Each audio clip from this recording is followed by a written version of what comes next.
Naging usap-usapan kamakailan ang naging desisyon ng korte na kung sino nga ba ang mas may karapatan o kung sino ang tunay na nagmamay-ari ng titulong Eat Bulaga.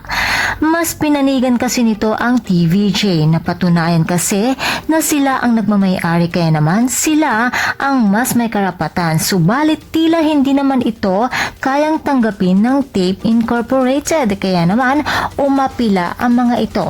Inanunsyo naman ni Tito Soto na na-dismiss ang apila ng Tape ukol sa Eat Bulaga trademark.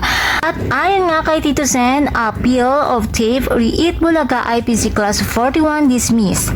The people recognize TVJ as Eat Bulaga. Now, GOV recognizes them as such. The others are exponents of sham. Samantala, nagpasaring naman si Joey De Leon ukol sa hindi marunong rumespeto at ayon nga sa kanya, I don't expect respect from this fake.